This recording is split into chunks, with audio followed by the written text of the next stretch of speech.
A 4mm hex wrench fits all the screws to remove either fuel tank side cover on the FZ-07. Remove the rider seat and the screw for the center trim piece. Lift the rear to unsnap the trim and remove it. On the fuel tank side cover, remove the black screw in the lower center, these 3 screws on top, the front screw and protective washer, and this screw and push rivet at the rear. Here's all the hardware that needs to be removed to pull off either the left or the right fuel tank side cover.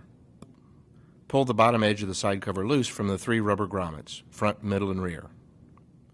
Grab the cover at the rear of the fuel tank and lift up and out slightly until the cover pops loose. Using a thin, non-marring plastic tool, gently pry the side cover hook up to release it. It should stay unlocked if the rear of the side cover is unsnapped. Now grab the side cover at the front and at the rear of the fuel tank and pull straight outward.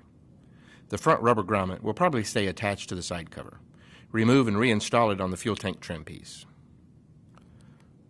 To install a side cover, line up the 3 rubber grommets along the bottom edge and line up the rear edge and push the side cover into the grommets. Line up the top edge, then snap the top into place by squeezing the panels together along the top edge. You should hear 2 distinct clicks as the panel locks into place. Reinstall and torque the screws, the push rivet, and the center trim panel and screw.